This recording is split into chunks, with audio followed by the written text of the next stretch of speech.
We're going to have a little panel discussion looking back on August 20th, 2016. That one-year anniversary is going to be Sunday. Of course, I'm talking about that magical day that happened here in Kingston. It was the final show for the Tragically Hips Man Machine Poem Tour, and some speculate the final show.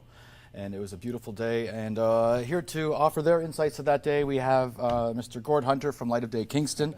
And we also have Robert Morrison. He's a blogger and professor at Queen's University. Recently published a new article looking back on that day. We'll talk about that in a second. His worship, Mr. Brian Patterson, is here.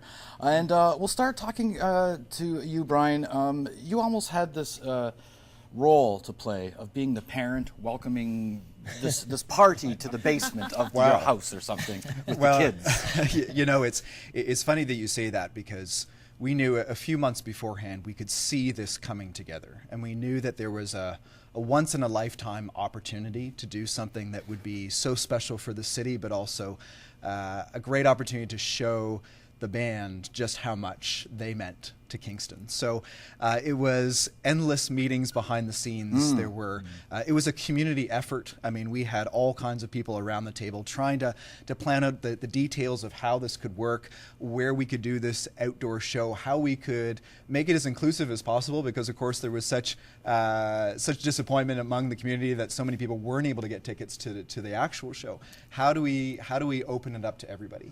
And you know, it's one of those things that there was a lot of nervousness that day about how, if everything would go according to plan. You got that sense that the eyes of the nation and beyond were on Kingston. Yep. But it was one of those moments, and people ask me what's been the highlight of being mayor up to this point, and I say without question it was that day. I'll never forget it. I remember leading up to it, the buzz was, how are you going to get 15,000 people in Market Square? It ended up being 27,000 people, and it worked. You know what? It did. I mean, and we had those discussions. We had discussions with our police, and we had discussions with emergency services, and we talked about what happens if we get thousands of people coming from across the country, which we did.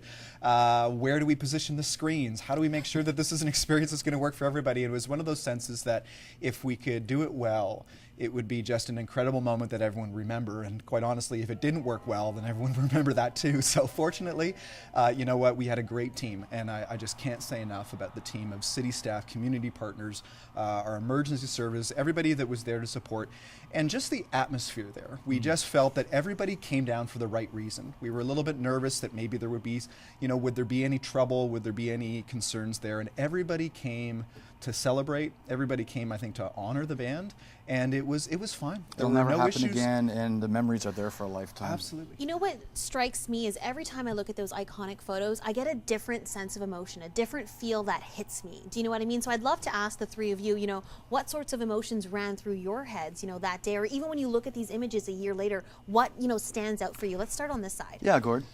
Pride in my city, for sure. Of course, pride in the boys, the guys from the hip.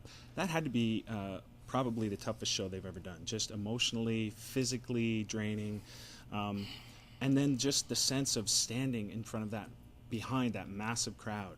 And I think the strongest memory I have from that day is actually, and I'm not pandering here, it's you, Bill, and you looked out on the crowd and you said, "You guys look beautiful." And I thought, yeah, absolutely, that's the way it feels. You went to the actual show. You were inside the Rogers Cave. No, oh, you weren't. I was outside. Okay. I was at the back of the crowd at Market Square, and we had a friend come visit from Vancouver who just came because she wanted to be in that crowd. She didn't have tickets, and it was a great day all around. But like that overwhelming sense of pride in my city, for sure. Robert, you're a writer. You're supposed to be creative. Give us a creative outlook on your day and what it meant to you, and especially the final song. Yeah, well, I went to, I mean, I wasn't born in Kingston, I wasn't raised in Kingston, but I have students who worship the hill. I mean, I don't even think that's strong enough. And they said to me, "Dr. Morrison, you've got to listen to this, you've got to listen to this." And I had a student in the 1990s who said, "I'm only going to play you one song." And he put on Blow It High Dough. And when they come in on Blow It High Dough, do you know, when the whole band is in, it's like, wow. It's like... Yeah. Goosebumps right now thinking about goosebumps. I have goosebumps too. That's the impact that band has. And then when I came to Kingston, of course, teaching at Queen's, you know, they're everywhere. They're everywhere. And of course, Queen's has recently honored them, which I think is very appropriate. So when I went down, what I really wanted was just a lot of people to come out and honor that band for what they've accomplished. 11 million Canadians, 1 in 3 Canadians watch that. And to me, it's the power of art, it's the power of music, it's the power of a band that is so authentically Canadian. You know, that a band that really reflects who we are and what we've done and really speaks to where we need to go as a country. And I thought that Mr. Downey on that night was amazing. He is what art and music and Canada, he represents that. I think that's why people are so moved and exhilarated and saddened by where we are with that maybe being the last show. Mayor, your feelings on the day? Well, I remember there were all these surreal moments. I remember walking through Market Square and running into a reporter from the New York Times. You just had that sense that, wow, this is a story that just exploded onto the map. Just those personal moments where I met a group that had driven all the way from Halifax. They'd driven 20 some hours straight just to be a part of the day. People that had flown in from Europe just to be a part of the crowd and to experience this special moment.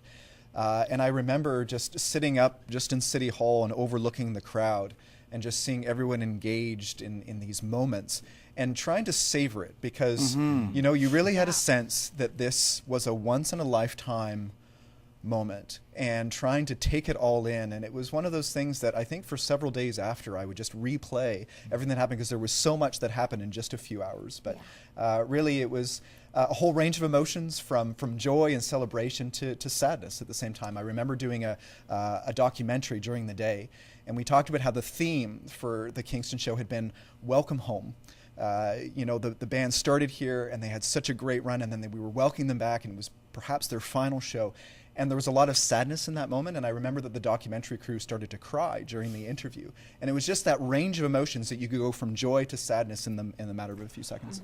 I sort of was looking at that day as almost a thank you from their fans, from their followers, thanking them for the music, thanking them for the memories, and thanking them for doing what they do for not just our community in Kingston, but for so many charities across Canada. And you know the guys more than any of us here.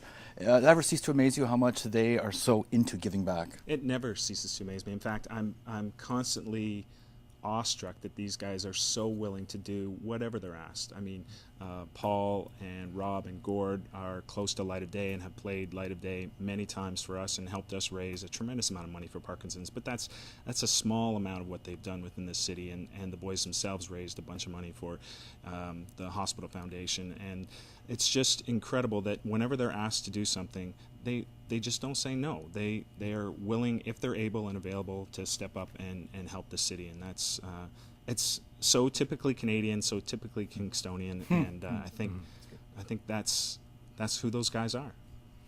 We could probably talk about this for 3 hours, the length of a morning show, but we only have about 2 minutes. So I very quickly want to ask all three of you, historically speaking, do you think we'll ever see something of this magnitude, not only in Kingston, but Canada-wide?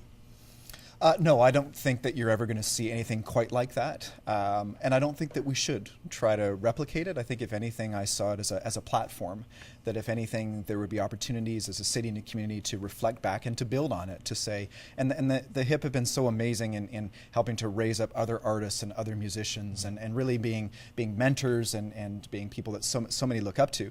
And that really, I think, is the legacy that's going to come from that, is that you're going to see those shows in the future that will all reflect back to that moment. And Robert, it almost makes me feel I'm so fortunate to be able to live in this moment in time. Well, it's something that I don't think people will forget.